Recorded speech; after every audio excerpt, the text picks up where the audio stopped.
Hello बच्चों, आपके बीच में फिर से एक बार नया लेसन लेके आया हूं। अध्याय का नाम है 4 जलवायु। इस अध्याय में हम जलवायु के सभी महत्वपूर्ण वस्तुनिष्ठ क्वेश्चन और अति लघुत्तरीय क्वेश्चन भी हल करेंगे, जो आपके वार्षिक परीक्षा के लिए महत्वपूर्ण हैं। तो आप बिना देरी के अपनी वार्षिक परीक्षा की तैयारी के लिए और वस्तुनिष्ठ क्वेश्चनों की तैयारी के लिए हमसे जुड़े रहें। हम आपके लिए जो वस्तुनिष्ठ क्वेश्चन ला रहे हैं वो रिमेडियल जो निदानात्मक मॉडल है आपके लिए मध्य प्रदेश शासन द्वारा निर्धारित किया गया है, उसी के वस्तुनिष्ठ क्वेश्चन लेके आए हैं। और इसमें आपके वार्षिक परीक्षा में सभी क्वेश्चन आने की पूर्ण संभावना है। तो आप वीडियो से जुड़े रहें और वीडियो पूरा देखें, बिल्कुल भी स्किप ना करें, क्योंकि इसमें हम आपको जो क्वेश्चन आंसर दिए गए हैं उनसे संबंध भी क्वेश्चन बताते हैं, और जो आपके लिए महत्वपूर्ण क्वेश्चन है इसके संबंध में वो भी साथ में बताते चलते हैं। तो आप वो वीडियो एक बार देखें और अपने वार्षिक परीक्षा के लिए जो ऑब्जेक्टिव की जो टेंशन है आप लोग बिल्कुल दूर करें। तो आइए स्टार्ट करते हैं। पहला क्वेश्चन है हमारा। सबसे पहले हम सही विकल्प क्वेश्चन हल करेंगे। पहला है, निम्नलिखित में से भारत में अधिकतम तापमान किस स्थान पर होता है? तो बताना है कि जो हमारा भारत है यहाँ पे अधिकतम तापमान, तापमान मतलब सबसे ज्यादा गर्मी कहाँ पे होती है? तापमान मतलब गर्मी। तो सबसे ज्यादा गर्मी इनमें से कहाँ पर हमारे भारत में होती है? क्या तिरुवनंतपुरम? बिल्कुल नहीं है, यहाँ पे गर्मी नहीं होती है। भोपाल, हमारा भोपाल में गर्मी नहीं होगी। अहमदाबाद में भी नहीं होती है। लेकिन जैसलमेर राजस्थान का क्षेत्रफल है, जो जैसलमेर है ये राजस्थान में पड़ता है। तो आप जानते हैं राजस्थान में क्या है? राजस्थान में जो है वो रेगिस्तान है, तो यहाँ पे सबसे ज्यादा गर्मी पड़ती है। तो क्या है? जैसलमेर में जो है सबसे ज्यादा अधिकतम तापमान होता है। कहाँ की बात चल रही है? भारत की। तो भारत में सबसे ज्यादा तापमान कहाँ पे होगा? तो भारत में सबसे ज्यादा तापमान राजस्थान के जैसलमेर में होगा। कहाँ पे? जैसलमेर में। कहाँ पे? जैसलमेर में होगा। याद रखना है कि अधिकतम तापमान कहाँ पे होगा? जैसलमेर में भारत के अधिकतम तापमान होता है। तो याद रखें आप लोग। आइए अगला क्वेश्चन देखते हैं। अगला क्वेश्चन है हमारा।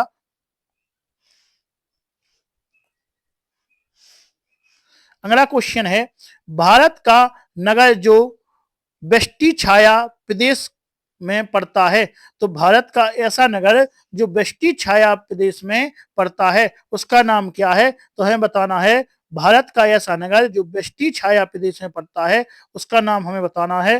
तो उसका नाम जो है वो है पुणे। जो भारत का पुणे शहर है, नगर है, वो कहाँ पड़ता है? बेष्टी छाया प्रदेश में पड़ता है। तो इसका आंसर क्या हो जाएगा? पुणे हो जाएगा। आइए अगला देखते हैं। आम्र बेष्टी किस राज्य में होती है? तो आम्रवृष्टि कहलाती है कि आमों को पकने के लिए जो वर्षा होती है उसको उसी को हम आम्रवृष्टि कहते हैं। आम्रवृष्टि किसे कहेंगे? आम को पकने के लिए, जब आम पकने के लिए आ जाते हैं और आम को पकने के लिए जो वर्षा होती है उसी का नाम है आम्रवृष्टि। तो आम्रवृष्टि कहाँ पे होती है? तो आपको पता होना चाहिए कि जो आम है वो कहाँ पे आते हैं। तो आम्रवृष्टि होती है हमारी जो है केरल में। कहाँ पे? केरल में आम्रवृष्टि होती है, क्योंकि आम के बागान कहाँ पे लगे हैं? केरल साइड लगे हैं। और वहां पे जब वर्षा होती है तो उसी को हम क्या कहते हैं? आमों को पकाने वाली वर्षा हो गई है। मतलब कौन सी वर्षा हो गई है? आम्रवृष्टि हो गई है। तो इसका आंसर क्या हो जाएगा अपना? केरल राज्य। तो केरल में आम्रवृष्टि किस राज्य में होती है? तो किस राज्य में होती है? केरल में आम्रवृष्टि होती है।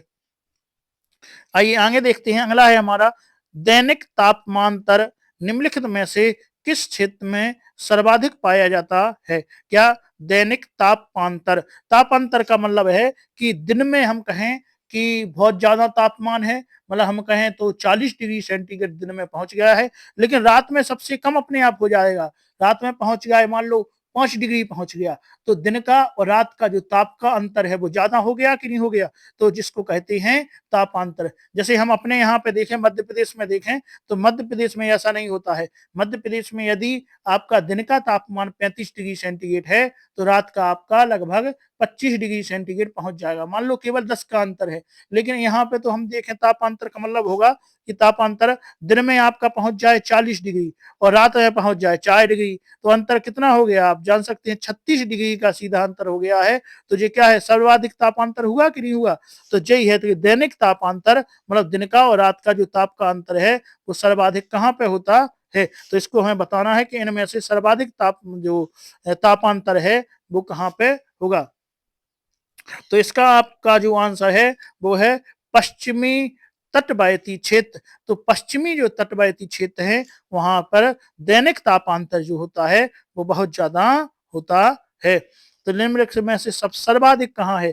क्या पूछा गया था? सर्वाधिक पूछा गया था क्या? दैनिक तापांतर। तो वो कहाँ होता है? वो होता है पश्चिमी तटवर्ती क्षेत्र में। तो याद रखना है, दैनिक तापांतर की बात हो रही है, वो सर्वाधिक कहाँ पे होता है? तो पश्चिमी तटवर्ती क्षेत्र में। आइए अगला देखते हैं हम। अगला हमारा है शीतकालीन मानसून वर्षा किस राज्य में नहीं होती है? तो शीतकालीन जो सर्दियों के समय में है, शीतकाल मतलब सर्दियों के समय में, तो सर्दियों के समय में मानसूनी वर्षा किस राज्य में नहीं होती है? तो हमें बताना है कि सर्दियों में जो मानसूनी वर्षा है वो किस राज्य में नहीं होती है? नहीं होती है मतलब किसमें होती है जी? बाकी होंगे तीन, और जिसमें नहीं होती होगी वो होगा एक। तो भैया कर्नाटक का जो है, कर्नाटक है, यहाँ पर जो शीतकालीन मानसूनी वर्षा नहीं होती है। अब पूछा जाए कहाँ कहाँ होती है? तो भैया पंजाब में होती है। कहाँ पे होती है?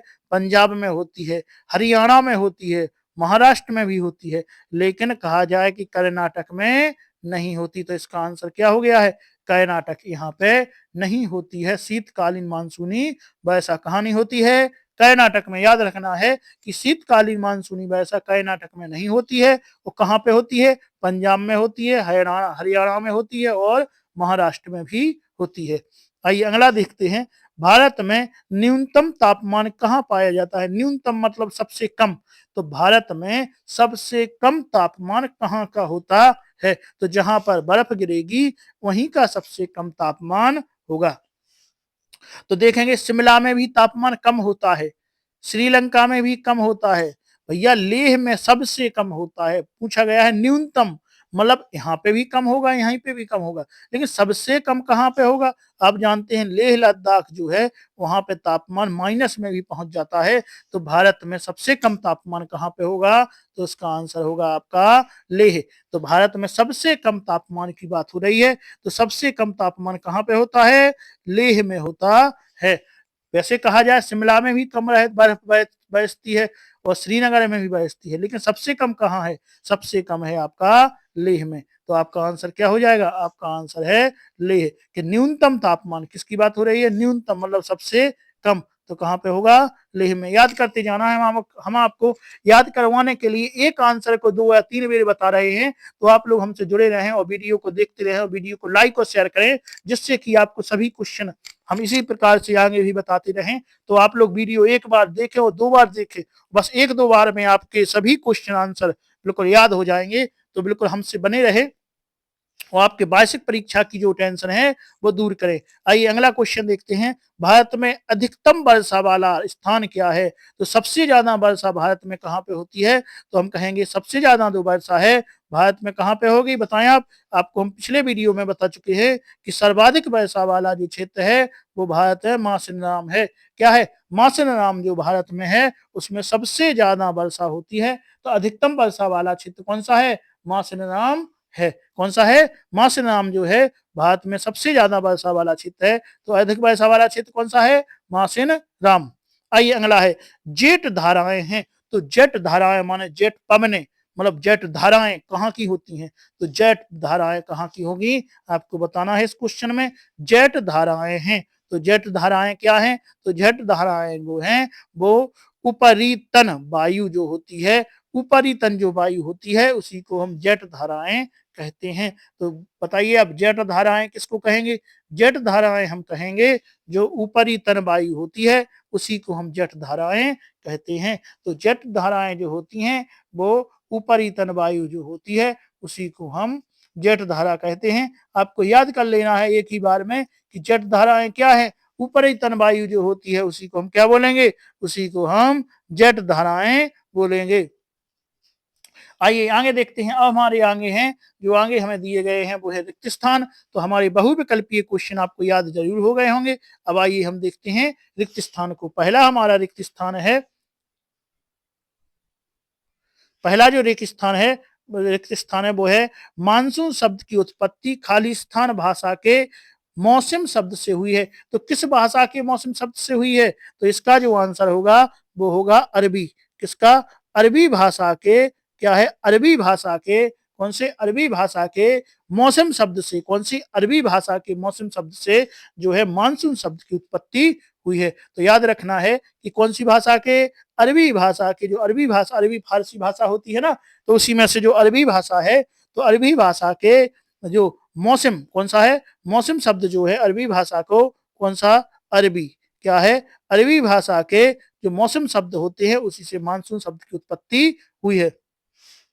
आइए अगला दूसरा देखते हैं। भारत में ग्रीष्मकालीन मानसून के प्रवाह की दिशा खालिस्तान होती है। तो ग्रीष्म काल के कौन से, ग्रीष्म काल, तो ग्रीष्म काल के जो मानसून की दिशा कैसी होती है, तो ग्रीष्म काल में हमारे यहाँ जो मानसून आता है वो भारत में ग्रीष्मकालीन मानसून जो होता है उसकी दिशा कैसी होती है, तो उसकी दिशा होगी दक्षिण पश्चिम से पूरब, उत्तर पूरब की ओर। कहाँ पे, दक्षिण पश्चिम से। तो दक्षिण, दक्षिण पश्चिम कैसा कहलाएगा, जैसे हमारा भारत कैसा है, हमारा भारत हम जानते हैं कि इस प्रकार से है। तो इस प्रकार से जो हमारा भारत है उसकी जो दिशा होती है वो कैसी होती है, तो दक्षिण पश्चिम। यहाँ पे दक्षिण पश्चिम कहाँ पे होगा, तो आपको बताना है, जैसे पूरब इस साइड, पश्चिम इस साइड, ऊपर उत्तर, नीचे दक्षिण। तो दक्षिण पश्चिम ये वाली, दक्षिण पश्चिम से कैसा, किस साइड जाएगा मानसून, हमारा जाएगा उत्तर पूरब। तो ये पूरब जो उत्तर मतलब बीच में ऐसा मानसून जाता है। तो कैसी दिशा होती है, इस प्रकार से। तो कहां से मतलब ये यहाँ पे क्या है, यहाँ पे हमारा क्या है, कौन सा सागर है, यहाँ पे है अरब सागर। तो अरब सागर से हिमालय की साइड हमारी जो दिशा होती है। तो आपको समझ में आ गया होगा कहाँ से है, बताएं आप फिर से। ऐसी है, यहाँ से ऐसी ऐसी जाएगी, ऐसी, तो ऐसी ऐसी जाएगी, ऐसी ऐसी जाएगी, ऐसे कैसी जाएगी, इस साइड से जाएगी, इस साइड से ऐसी जाएगी। तो कैसी जाएगी, ऐसी जाएगी। तो जो हमारे मानसून की दिशा है वो जो इस वाले क्षेत्र को क्या कहेंगे, इसको हम कहेंगे, देखो नीचे यहाँ पे दक्षिण है और बगल में यहाँ पे पश्चिम है, तो इसका क्या नाम हो गया, दक्षिण पश्चिम। क्या हो गया, दक्षिण पश्चिम। और यहाँ पे क्या है, ऊपर उत्तर है तो उत्तर, और इस साइड पूरब है तो उत्तर पूरब। तो इसका नाम हो गया उत्तर पूरब। तुम कहेंगे दक्षिण से, किससे, दक्षिण से उत्तर पूरब की ओर। ये हो गया आपका पूरब। पूरब कौन है इनमें, ये है आपका पूरब, पूरब ये हो गया। पश्चिम कौन है, पीछे का पश्चिम। ऊपर कौन रहता, ऊपर उत्तर, और नीचे दक्षिण। अब हम कहें ये तो है पूरब, पूरब इतना इतना हो गया, पश्चिम। तो यहाँ जो बीच वाला है इसको क्या कहेंगे, इसको कहेंगे उत्तर पूरब। इसको क्या कहेंगे, उत्तर पूरब, इस वाले एरिया को। और इसको क्या कहेंगे, इसको कहेंगे उत्तर पश्चिम। और इसको क्या कहेंगे, दक्षिण पश्चिम। किसको, दक्षिण पश्चिम। और इसको कहेंगे पूरब दक्षिण, पूरब दक्षिण कहेंगे, या दक्षिण पूरब कह दो या पूरब दक्षिण कह दो, कोई दिक्कत नहीं है। तो उनसे पूछा गया है कि जो ग्रीष्म काल में हमारी वर्षा जो मानसूनी दिशाएं हैं वो किस प्रकार से होंगी, तो वो यहाँ दक्षिण पश्चिम से, कहाँ पर, पूरब उत्तर पूरब की ओर, दक्षिण पश्चिम से उत्तर पूरब की ओर, दक्षिण पश्चिम से उत्तर पूरब की ओर।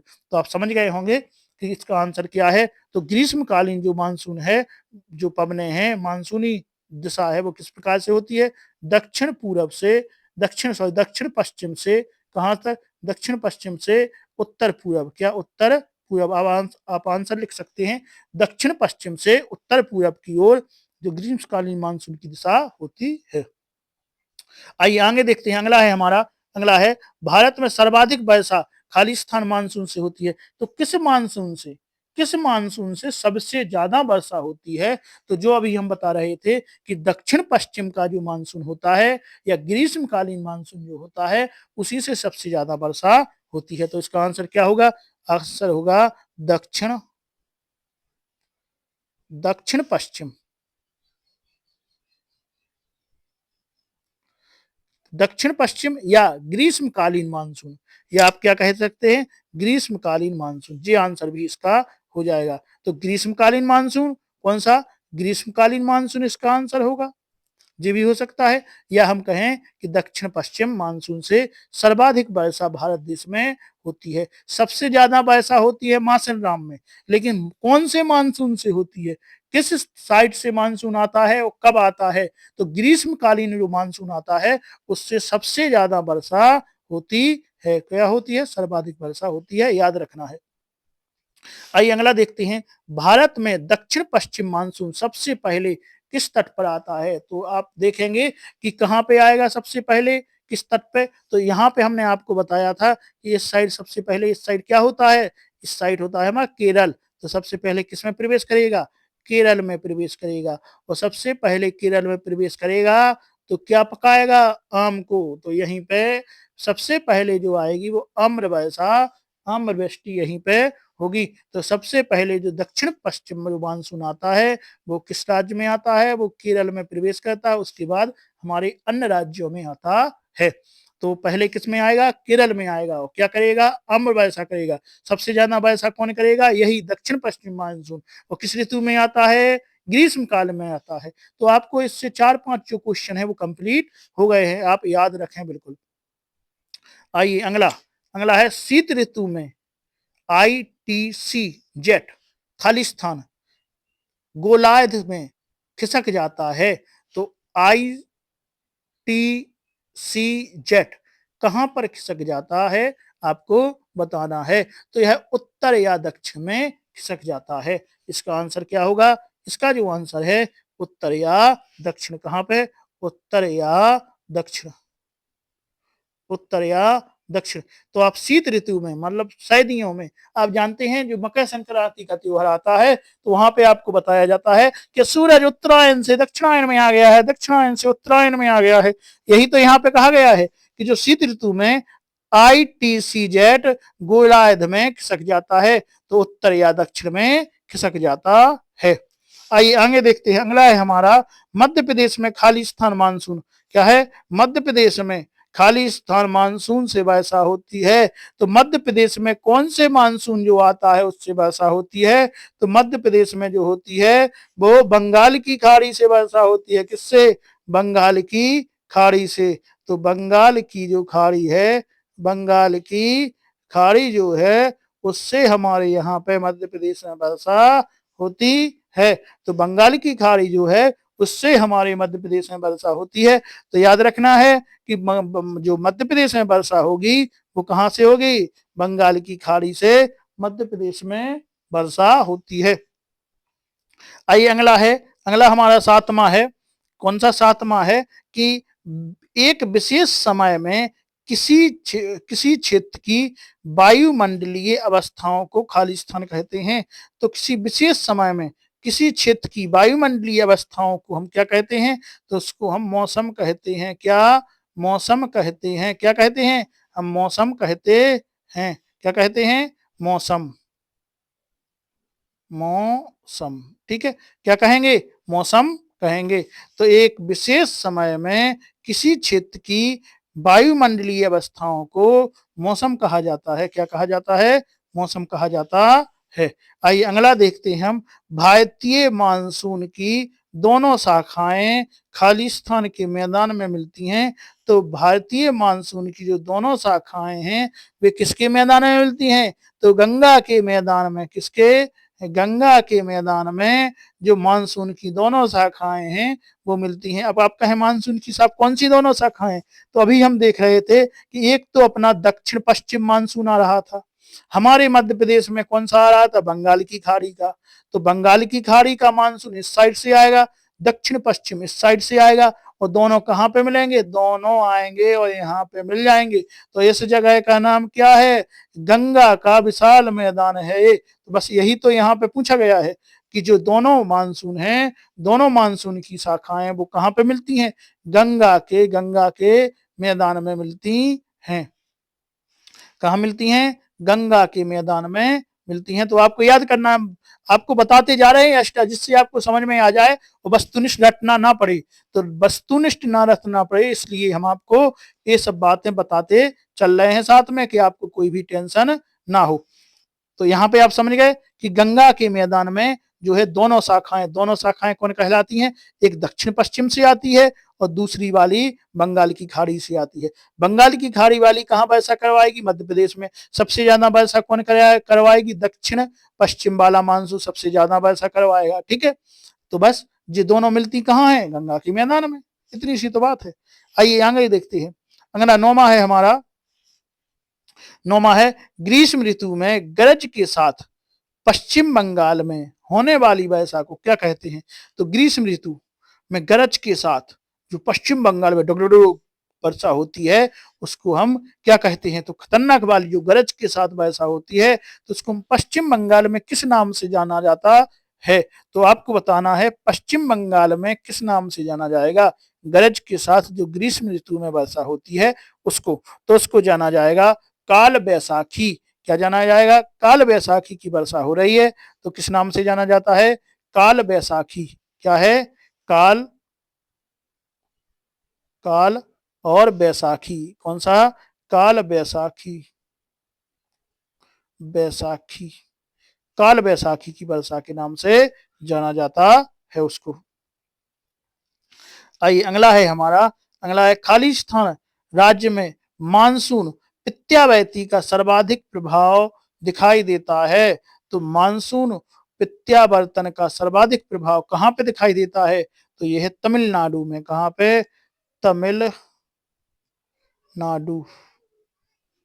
तमिलनाडु में। कहाँ पर? तमिलनाडु में। तमिलनाडु में इसका प्रभाव, सर्वाधिक प्रभाव दिखाई देता है। आइए अगला है, अब हम सत्य सत्य देखेंगे इस पाठ के। तो आइए सत्य सत्य देखते हैं हम। पहला है मानसून शब्द की उत्पत्ति अरबी भाषा के मौसम से हुई है। बिल्कुल हम ऊपर पढ़ चुके हैं, जो सत्य है। ऊपर हम देख चुके थे कि किस भाषा से मानसून शब्द की मौसम शब्द हुआ है, किससे? अरबी से। तो आपका ये बिल्कुल ऊपर से हो गया है, तो ये बिल्कुल सत्य है। दूसरा है मानसून का अर्थ वायु की दिशा में ऋतु के अनुसार परिवर्तित होता है। तो ये भी बिल्कुल सत्य है। दूसरा भी हमारा सत्य है कि पहला सत्य है और दूसरा सत्य है कि मानसून का अर्थ वायु की दिशा में जो ऋतु के अनुसार परिवर्तन होता है, बिल्कुल सत्य है। तीसरा आइए देखते हैं। तीसरा है मौसम और जलवायु दोनों के तत्व एक साथ नहीं होते हैं। तो मौसम और जलवायु दोनों के तत्व एक साथ नहीं होते हैं। तो ये असत्य है आपका, ये तीसरा गलत है। तीसरा कैसा है? तीसरा गलत है, क्योंकि ये होते हैं। तो तीसरा कैसा हो गया? गलत हो गया आपका। आइए, क्योंकि मौसम और जलवायु दोनों के तत्व एक साथ होते हैं, लेकिन आपसे क्या कहा गया? नहीं होते हैं, तो ये गलत हो गया। अगर पूछा जाता होते हैं तो सत्य होता। ठीक है, तो ये आपका ऐसा आंसर हो गया है। अगला, भारतीय द्वीपों पर मानसून की सबसे पहली वर्षा होती है। तो भारतीय द्वीपों पर मानसून की सबसे पहली वर्षा होती है। तो ये बात क्या सत्य है? तो ये बात बिल्कुल सत्य है। जो द्वीपों पर सबसे पहले वर्षा हो जाती है, उसके बाद यहाँ पे आती है, क्योंकि जो द्वीप हैं वे समुद्र के पास में है, समुद्र के बीच में है। तो सबसे पहले जो मानसून आएगा वो कहाँ बरस जाएगा? वहीं पे बरसेगा, उसके बाद हमारे यहाँ पे आ पाएगा। तो द्वीपों पर सर्वाधिक जो वर्षा होती है वो सबसे पहले द्वीपों पर वर्षा होती है, उसके बाद फिर हमारे भारत देश के केरल में मानसून प्रवेश करता है। तो आइए अगला देखते हैं हम। जी हमारा अभी कैसा हो गया है? सत्य हो गया है। जी असत्य हो गया है। ये दोनों ऊपर के सत्य हो गए हैं। अगला है छोटे दिन और ठंडी रातें शीत ऋतु में की विशेषता है कि छोटे दिन होते हैं और ठंडी रातें होती हैं। किसमें? शीत ऋतु में। आप जानते हैं कि सर्दियों में छोटे दिन होते हैं और रातें कैसी चल रही हैं?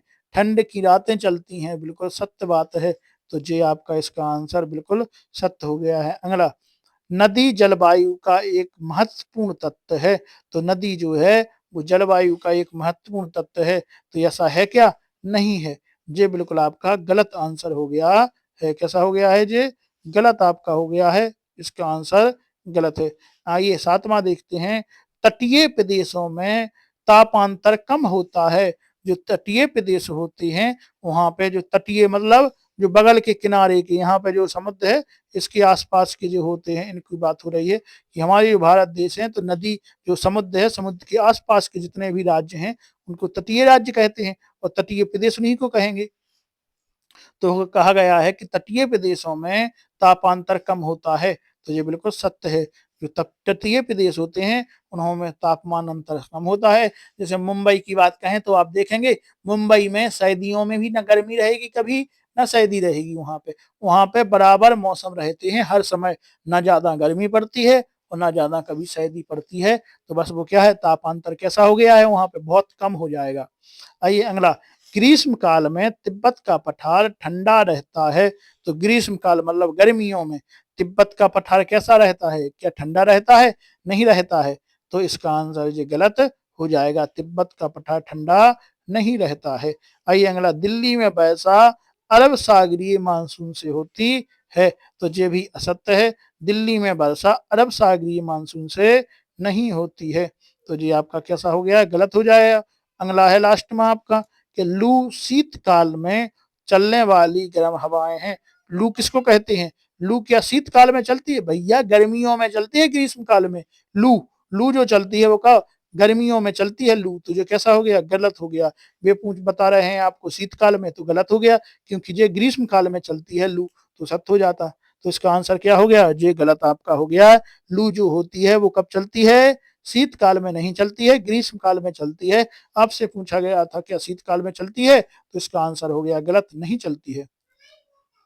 आइए आगे देखते हैं हम, सही जोड़ियां मिलाएंगे, इसकी सही जोड़ियां क्या है।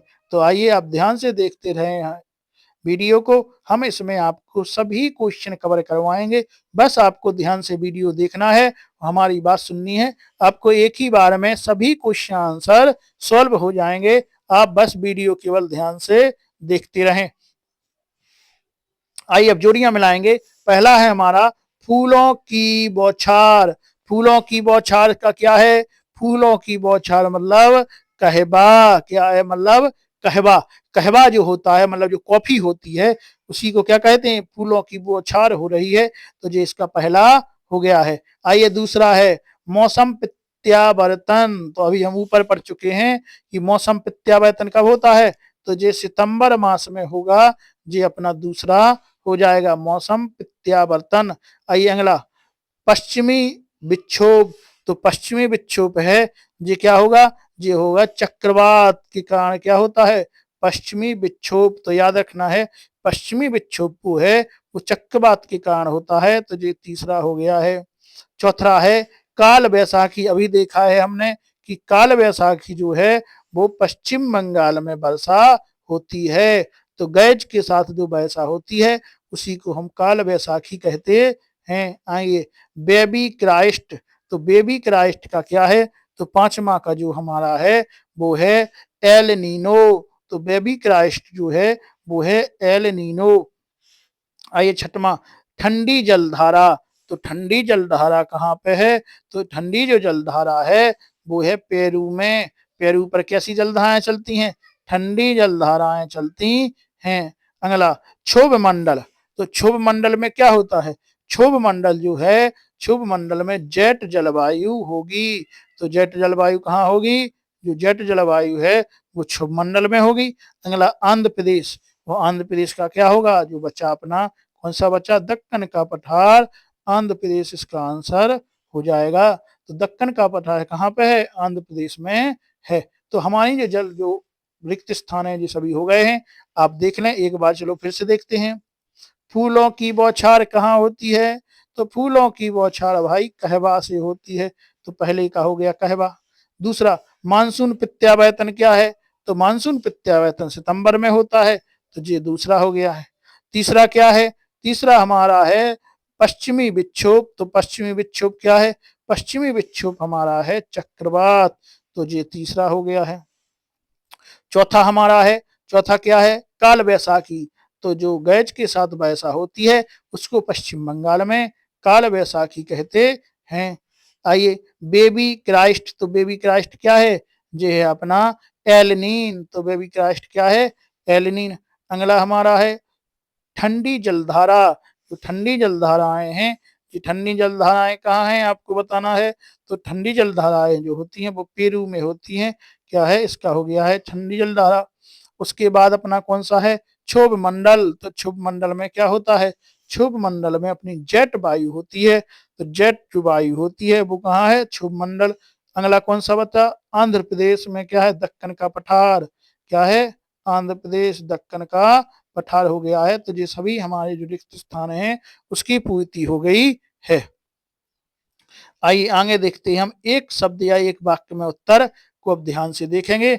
आप लोग वीडियो बिल्कुल भी स्किप ना करें और वीडियो 2 या 3 बार देखें, आपको सभी रिक्त स्थान और जो आपको एक वाक्य में उत्तर है सभी याद हो जाएंगे, बस आप वीडियो ध्यान से देखते रहें। तो आइए पहला हमारा जो है, पहला है जेट स्ट्रीम क्या है। तो जेट स्ट्रीम क्या होता है, जो अपन ऊपर पढ़े ना जेट स्ट्रीम, तो जेट स्ट्रीम क्या है, जेट स्ट्रीम है अत्यधिक ऊंचाई वाली पश्चिमी जो हवाएं होती हैं उन्हीं को हम जेट स्ट्रीम कहते हैं। किसको, अत्यधिक, अत्यधिक, अत्यधिक ऊंचाई, अत्यधिक ऊंचाई वाली, अत्यधिक ऊंचाई वाली जो पश्चिमी हवाएं होती हैं, क्या है, पश्चिमी हवाएं, पश्चिमी हवाएं जो हैं उन्हीं को हम क्या कहते हैं, जेट स्ट्रीम कहते हैं। क्या कहते हैं, जेट स्ट्रीम को कहते हैं। अत्यधिक ऊंचाई वाली पश्चिमी हवाओं को जेट स्ट्रीम कहते हैं। तो यहाँ पे था ना जेट स्ट्रीम, तो जेट स्ट्रीम जल धाराएं कहाँ होती हैं, तो यह क्षुभ मंडल में होती हैं। कहाँ पे होती हैं, क्षुभ मंडल जल जो वायु धारा है उसी को जेट स्ट्रीम कहते हैं। तो कहाँ पे बनती हैं, क्षुभ मंडल में बनती हैं, क्योंकि क्षुभ मंडल बहुत ऊंचा है ना। तो अत्यधिक ऊंचाई वाली पश्चिमी हवाएं क्या कहलाती हैं, जेट स्ट्रीम कहलाती हैं। आइए अगला देखते हैं, दूसरा है हमारा बर्षण किसे कहते हैं। तो बर्षण क्या है, बर्षण किसे कहते हैं, तो बर्षण कहेंगे वर्षा जल, वर्षा जल के पृथ्वी, वर्षा जल के पृथ्वी पर गिरने की क्रिया, गिरने की प्रक्रिया, प्रक्रिया। तो वर्षा जल के पृथ्वी पर जो गिरने की क्रिया होती है, जो प्रक्रिया होती है उसी को हम वर्षण कहते हैं। मतलब हम कहते हैं पानी बरस रहा है, मतलब क्या है, बरसन है। तो क्या है, वर्षा जल के पृथ्वी पर गिरने की जो क्रिया है उसी को हम वर्षण कहते हैं। वर्षण क्या है, वर्षा जल के पृथ्वी पर गिरने की जो प्रक्रिया है वही वर्षण कहलाती है। अब आइए अगला है शीतलहर क्या है, कौन सी, शीतलहर क्या है। तो आपको बताना है शीतलहर क्या है। तो शीत ऋतु की शैद हवाएं शीत हवाएं कहलाती हैं। मतलब जो शीत ऋतु होती है, सर्दियां होती है ना, शीत ऋतु, शीत ऋतु माने सर्दिये। तो शीत ऋतु की शैद हवाएं, जो सर्द हवाएं हैं, सर्द हवाएं, शैद हवाएं जो हैं उन्हीं को हम क्या कहेंगे, शीतलहर कहेंगे, ठंडी हवाएं कहेंगे। तो शीत ऋतु की जो शैद हवाएं हैं उन्हीं को हम शीतलहर कहते हैं। आइए अगला चौथा देखते हैं, चौथा है हमारा महावट किसे कहते हैं। क्या, महावट। तो महावट क्या है, महावट बताना है आपको किसे कहते हैं। तो महावट जो है वो हम कहेंगे उत्तर भारत में, कहाँ पे, उत्तर भारत में, उत्तर भारत में, कहाँ पर, उत्तर भारत में शीतकालीन, शीतकालीन, शीतकालीन जो वर्षा होती है, शीतकालीन वर्षा, उसे को महावट कहते हैं। हम कहते हैं मावठें पड़ रही, क्या पड़ रही हैं, मावठें पड़ेंगी।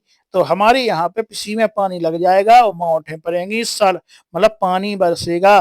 तो उत्तर भारत मतलब हमारे यहाँ साइड क्या कहते हैं, उत्तर भारत में शीतकालीन जो वर्षा होती है, सर्दियों में अभी जो वर्षा होगी उसी को हम क्या कहेंगे, मावठ कहेंगे। तो यहाँ पे वही तो हमसे पूछा गया है कि महावट क्या है, महावट किसे कहते हैं। तो महावट उत्तर भारत में जो शीतकालीन वर्षा है, अभी सर्दियों में जो वर्षा होती है उसी को हम क्या कहते हैं, महावट कहते हैं। आइए अगला है हमारा एल नीनो क्या है। तो अभी हमने देखा था कि एल नीनो क्या था।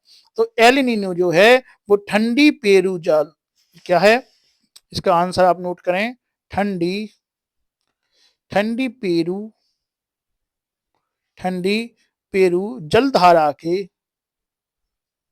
जल धारा के, ठंडी पेरू जलधारा के स्थान पर, स्थान पर अस्थाई गर्म जलधाराएं, अस्थाई, अस्थाई गर्म, गर्म जलधाराएं, गर्म क्या हो गया, क्या हो गया, ठंडी पेरू जलधारा के स्थान पर अस्थाई गर्म जलधाराएं जो होती हैं वो एल नीनो कहलाती हैं। याद रखना है, ठंडी पेरू जलधारा के स्थान पर अस्थायी गर्म जलधाराओं को हम एल नीनो कहते हैं। क्या कहते हैं? एल नीनो कहते हैं। आइए अगला छठवां है, मानसून विराम क्या है? तो मानसून विराम क्या है, आपको बताना है। मानसून विराम क्या है? तो मानसून विराम जो है वो होगा अपना कि मानसून वर्षा एक समय में कुछ दिनों तक नहीं होती, उसी को हम मानसून विराम कहते हैं। क्या है? मानसूनी वर्षा, मानसूनी वर्षा, मानसूनी वर्षा, मानसूनी वर्षा एक समय में, एक समय, एक समय में, एक समय में कुछ दिनों तक,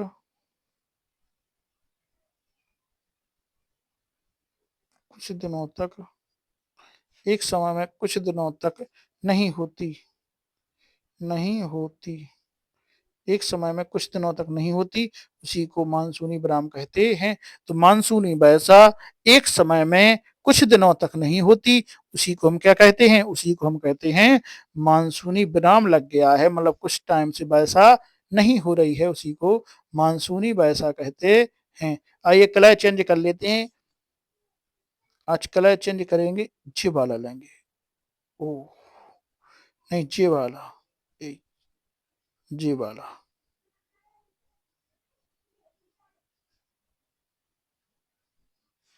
ठीक है, चलो जी सही है। तो ये हो गया आपका, क्या हो गया है? मानसूनी विराम हो गया है। आइए अगले देखते हैं। अगला है, भारत में कौन से जलवायु कटिबंध हैं? तो कटिबंध जलवायु हम किसे कहते हैं भारत में? तो भारत में जो जलवायु है वो कटिबंध किसे कहते हैं? तो हम कहते हैं उष्ण व उपोष्ण कटिबंध। तो भारत में जलवायु कटिबंध हैं। तो कौन से जलवायु कटिबंध हैं? तो उष्ण, उष्ण, उष्ण व उपोष्ण, उष्ण व उपोष्ण कटिबंध, कटिबंध। तो उष्ण और उपोष्ण कटिबंध जो हैं वे क्या कहलाते हैं? जलवायु कटिबंध कहलाते हैं। याद रखना है, उष्ण व उपोष्ण कटिबंध जो हैं वो जलवायु कटिबंध कहलाते हैं। आइए अगला देखते हैं। अगला है हमारा, अरब सागरीय मानसून शाखा से वर्षा प्राप्त करने वाले राज्य कौन से हैं? तो अरब सागर की मानसून से, किससे? जो अरब सागर का मानसून होता है उससे वर्षा किस राज्य में होती है, अपन को जी बताना है। तो जो अरब सागर है वो यहाँ से आएगा नीचे से, तो सबसे पहले केरल में बरसेगा, तो एक तो केरल हो जाएगा, दूसरा होगा फिर उसके बाद गुजरात में आएगा, गुजरात में भी आएगा, फिर उसके बाद कहाँ जाएगा? कर्नाटका में जाएगा, कर्नाटक, फिर कर्नाटक में जाएगा, कर्नाटक के बाद फिर वहीं पे गोवा में भी जाएगा, गोवा, गोवा में जाएगा, फिर उसके बाद महाराष्ट्र में जाएगा, महाराष्ट्र। तो इन राज्यों में जो है वो कौन सा मानसून आता है? अरब सागरीय मानसून। क्योंकि बंगाल की खाड़ी का जो मानसून है वो मध्य प्रदेश में आता है, तो इन राज्यों में केरल, गुजरात, कर्नाटक, गोवा और महाराष्ट्र, इन राज्यों में कौन सा मानसून आता है? अरब सागरीय मानसून आता है। याद रखते जाना है। आइए अगला है, 200 सेंटीमीटर से अधिक वर्षा वाले स्थानों के नाम लिखिए। जहां पर 200 सेंटीमीटर वर्षा होती है उन स्थानों के नाम लिखना है। हमारे भारत में औसत वर्षा कितनी होती है? 114 सेंटीमीटर जो वर्षा होती है उसको औसत वर्षा कहते हैं। यदि 200 से अधिक हो रही है तो अतिवृष्टि में आ जाएगी। तो कौन कौन सी ऐसी जगह है जहां पे भारत में 200 सेंटीमीटर से अधिक वर्षा होती है? तो पहला है जो अपना होगा इसका आंसर वो है पश्चिमी घाट जो है, वहां पर 200 सेंटीमीटर से ऊपर वर्षा होती है। तो कौन सा? पश्चिमी घाट, पश्चिमी, पश्चिमी घाट हो गया पहला, पश्चिमी घाट। दूसरा अरुणाचल प्रदेश, कौन सा? अरुणाचल अरुणाचल प्रदेश, अरुणाचल प्रदेश और सिक्किम, सिक्किम। तो जो तीन जगहों पर जो है वो 200 सेंटीमीटर से ज्यादा वर्षा होती है। कौन कौन है तीन? पश्चिमी घाट, अरुणाचल प्रदेश और सिक्किम। तीनों जगह पे जो है पश्चिमी घाट, अरुणाचल प्रदेश और सिक्किम में 200 सेंटीमीटर से ज्यादा वर्षा होती है। आइए अगला है, भारत में प्रमुख 4 ऋतुओं के नाम लिखिए। तो आपको पता है शीत ऋतु कौन सी? शीत ऋतु, शीत ऋतु। दूसरी कौन सी है? ग्रीष्म ऋतु, दूसरी कौन सी है? ग्रीष्म ऋतु। तीसरी कौन सी है? मानसूनी आगमन, मानसूनी आगमन, मानसूनी आगमन। और चौथी कौन सी है? वापसी की ऋतु, वापसी की ऋतु, वापसी की ऋतु। तो शीत और ग्रीष्म और आगमन व वापसी की ऋतु। तो ये इसके आंसर हो जाएंगे। 4 ऋतुओं के नाम हो गए। अगला है भैया हमारा, पेरू की धारा महासागर में चली जाती है। तो बताना है पेरू की जो धारा है वो महासागर में चली जाती है। तो इसका आंसर जो होगा हमारा कि प्रशांत महासागर में। किसमें चली जाती है? प्रशांत महासागर में। तो पेरू की जो धाराएं हैं वो कहाँ चली जाती हैं? प्रशांत महासागर में, महासागर में। कहाँ पर? प्रशांत महासागर में जो है वो पेरू की धाराएं चली जाती हैं। याद रखना है पेरू की धाराएं किस सागर में चली जाती हैं? प्रशांत महासागर में चली जाती हैं। आइए अगला है हमारा क्वेश्चन, अगला है, मालाबार तट पर किन पवनों से वर्षा होती है? तो मानसूनी पवनों से। किन से? मानसूनी, मानसूनी पवनों से, मानसूनी पवनों से, मानसूनी पवनों से। किससे? मानसूनी पवनों से जो है वो मालाबार तट पर वर्षा होती है। तो मालाबार तट पर वर्षा किन पवनों से होती है? मानसूनी। माँ से मालाबार, माँ से मानसूनी। जी इसका आंसर हो गया है। आइए अब देखते हैं हम अति लघु उत्तरीय प्रश्न। क्या देखेंगे? अति लघु उत्तरीय प्रश्न जो है इस अध्याय के हम देखेंगे।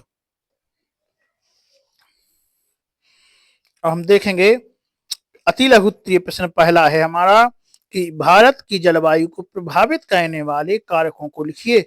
तो भारत की जलवायु को कौन कौन कारक प्रभावित करते हैं हमें बताना है। तो आइए आंसर देखते हैं। भारत की जलवायु को कौन कौन से कारक प्रभावित करते हैं, इसका आंसर हम देखेंगे। तो हमारा आंसर है कि भारत की जो जलवायु है को प्रभावित करने वाले कारक अक्षांश है, वायु दाब व पवन है, समुद्र से दूरी है, महासागर व उच्च वाच लक्षण आदि सभी जो हैं वो भारत की जलवायु को प्रभावित करते हैं। तो याद कर लेना है कि भारत की जलवायु को जो प्रभावित करेगा वो कौन कौन सा कारक है।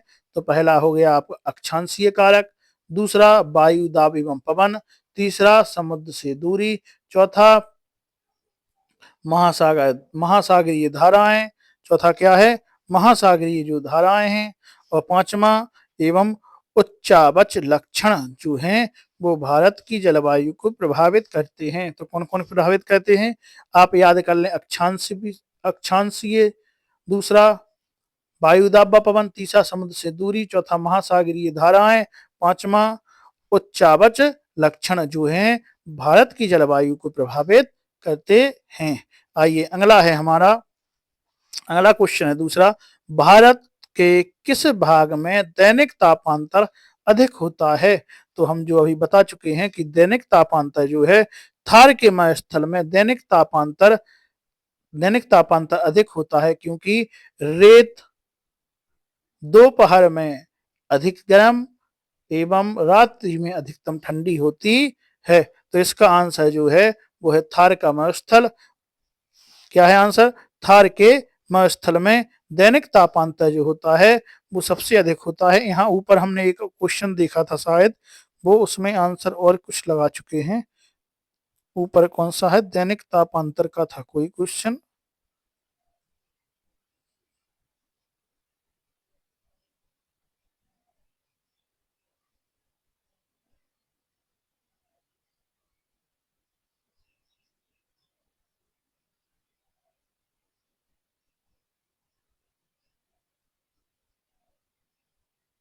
हाँ जी है यहाँ पे, दैनिक तापांतर के लिए किस क्षेत्र में सर्वाधिक होता है, तो भैया इसका आंसर जो है वो है थारकिमय स्थल में। कहाँ पे, थारकिमय स्थल में। यहाँ पे जो दैनिक तापांतर हमने पश्चिमी तट लगाया था, यहाँ पे दैनिक तापांतर सबसे कम होता है। कैसा होता है, सबसे कम होता है। लेकिन थारकिमय स्थल सबसे अधिक, सर्वाधिक पूछा था ना, कौन सा क्षेत्र सर्वाधिक पाया, हाँ सर्वाधिक, तो थारकमय स्थल है। ठीक है, कौन सा है, थारकमय स्थल। तो इसका आंसर आप सुधार लेना, इसका आंसर अपना कौन सा है, थारकमय स्थल है। आइए वहीं पे आते हैं।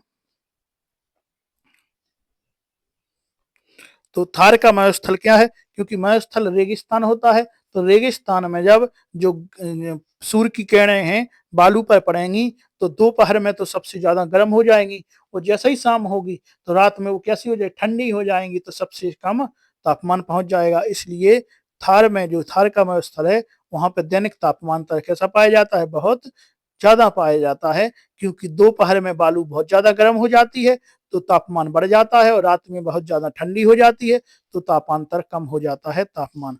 आइए अगला देखते हैं, कोरियालिस बल किसे कहते हैं। तो कोरियालिस जो बल है वो पृथ्वी के घूर्णन के कारण उत्पन्न आभासी बल को कोरियालिस बल कहते हैं। तो कोरियालिस बल किसको कहते हैं, तो पृथ्वी के घूर्णन के कारण, पृथ्वी जो घूमती है घूर्णन के कारण जो आभासी बल है, जो आभास होता है घूर्णन के कारण आभासी बल को कोरियालिस बल कहते हैं। क्या कहते हैं, कोरियालिस बल कहते हैं। आइए अगला है, मौसम और जलवायु में क्या अंतर है। तो मौसम और जलवायु में जो अंतर है वो है, मौसम एक विशेष समय में एक क्षेत्र में वायुमंडल की अवस्था बताता है, जबकि एक विशाल क्षेत्र में लंबी लंबे समय अवधि मतलब 30 वर्ष से अधिक में मौसम की अवस्थाओं तथा विविधताओं का कुल योग जलवायु कहलाता है। तो क्या कहेंगे, मौसम और जलवायु किसे कहते हैं, मौसम किसे कहते हैं, पहला मौसम है एक विशेष समय में एक क्षेत्र में वायुमंडल की जो अवस्थाएं बताता है, जबकि जो क्या कहलाता है जी, मौसम कहलाता है। यहाँ तक मौसम का हो गया। मौसम किसे कहते हैं, ये आंसर इतना हो गया है कि एक विशेष समय में एक क्षेत्र में वायुमंडल की अवस्थाएं जो बताता है वो मौसम कहलाता है। जबकि जबकि मतलब जलवायु, जबकि एक विशाल क्षेत्र में लंबे समय अवधि में मौसम की अवस्थाओं एवं विविधताओं का कुल योग जलवायु कहलाता है। तो दोनों के आंसर हमने आपको बता दिए हैं, कहाँ से दोनों के आंसर हैं। आइए आगे देखते हैं, अगला है हमारा, अगला है हिमालय का भारत की जलवायु पर क्या प्रभाव पड़ता है। तो हिमालय भैया भारत के उत्तर पश्चिम में है, तो उत्तर में है। तो भारत हिमालय मध्य एशिया में आने वाली ठंडी हवाओं को भारतीय उपमहाद्वीप में प्रवेश को रोकता है, जिससे भारत में मध्य एशिया की तुलना में ठंड कम पड़ती है। क्योंकि जो हमारा हिमालय है वो जो कहाँ से, मध्य एशिया से जो ठंडी हवाएं आती हैं वो हिमालय पर्वत के कारण हमारे भारत देश में प्रवेश नहीं कर पाती हैं, हिमालय से टकराकर उसी साइड चली जाती हैं। तो हमारे भारत में जो वहां से कम ठंड पड़ती है। अगर हिमालय नहीं होता तो भारत देश में बहुत ज्यादा ठंड पड़ती अभी की अकॉर्डिंग, क्योंकि जो मध्य एशिया से ठंडी हवाएं हैं वो हमारे यहाँ पे आ जाती और यहाँ पे क्या होता है, ज्यादा ठंड पड़ती। तो बस यही कारण है हिमालय का भारत देश में जलवायु पर। आइए अब लघु उत्तरीय देख लेंगे। तो आप लोगों को लघु उत्तरीय देखते जाना है, उसकी आंसर यदि आपको नोट करना है तो आप वीडियो को पोस्ट करके रोक के आप नोट कर सकते हैं। पहला है, राजस्थान की जलवायु उष्ण उष्ण शुष्क होने के क्या कारण है।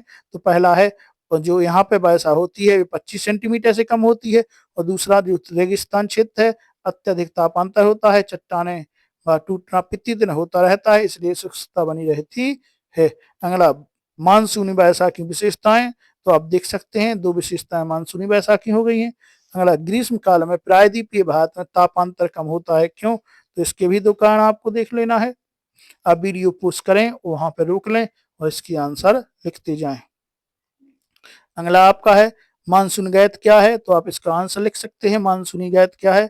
और अगला है आपका मालाबार क्षेत्र में ढालू छत वाले मकान क्यों बनाए जाते हैं, तो मालाबार क्षेत्र में उपमहाद्वीप का दक्षिणी पश्चिमी तट है और भौगोलिक रूप से दक्षिणी पश्चिमी तट में सबसे नम क्षेत्र शामिल है, इसलिए यहाँ पे तो आप देख सकते हैं इसका आंसर। अगला, चक्रवात प्रभाव वाले राज्य आप देख सकते हैं कौन सा है, पश्चिम बंगाल और उड़ीसा क्या है, चक्रवात प्रभावित क्षेत्र है, यहाँ पे चक्रवात सबसे ज्यादा आता है। आइए 7वां आंसर आप देख सकते हैं, इसको भी आप लिख सकते हैं कि जेट भारत की जलवायु पर जेट प्रभाव का वर्णन कीजिए, ये भी लिख सकते हैं। 8वां आप देख लें, 8वां भी लिख सकते हैं और इसी प्रकार से अब 9वां भी लिख सकते हैं। 9वां का आंसर आपको मिल गया है, 9वां भी आप देख लें। और ये 10वां भी आप लोग देख सकते हैं, 10वां भी देख लें। 10 का आंसर, भारतीय महाद्वीप में वायु की दिशा में मौसम परिवर्तन क्यों होता है, तो आप इसका आंसर भी नोट कर सकते हैं। आइए आगे हैं, 10वां का कुछ यहाँ से भी है, तो आप यहाँ पे भी नोट कर लें। आइए अगला 11वां है, जुलाई में तिरुवनंतपुरम की सबसे अपेक्षा मुंबई में अधिक वर्षा क्यों होती है, तो आप ये भी देख लें। आइए अगला है आपका 12वां, 12वां भी आप लिख लें, यदि लिखना चाहते हैं वीडियो पॉज़ करके आप लिख सकते हैं 12वें का भी आंसर। 13वां भी आप देख लें, 13वें का भी लिख लें। 14वां भी आप देख लें, 14वें का भी लिख लें आप। और 15वां भी देख लें, 16 इसी प्रकार से। 17 भी देख लें आप। पूर्वी तट के डेल्टा वाले क्षेत्र प्रायः चक्रवात क्यों आते हैं, और आप लास्ट आंसर भी 18वां देख लें। इसके बाद आप 19 लास्ट आंसर देख लें। और जो अध्याय है जी हमारा खत्म हो गया है। तो आज के इस अध्याय में इतना ही। आप वीडियो लगातार देखते रहें और हमसे जुड़े रहें। हम आपके लिए इसी प्रकार से बहुत ही महत्वपूर्ण ऑब्जेक्टिव क्वेश्चनों की और आपके जो निदानात्मक रिमेडियल क्लास है, इसके लिए हम आपको बहुत ही इसी प्रकार से वीडियो लाते रहेंगे। और आप लोगों की वार्षिक परीक्षा के लिए दिन बहुत कम बचे हैं, तो आप वीडियो को 2 या 3 बार देखते रहें और हमसे जुड़े रहें। आज के लिए इतना ही, अगले वीडियो में फिर आपसे मुलाकात होगी। धन्यवाद।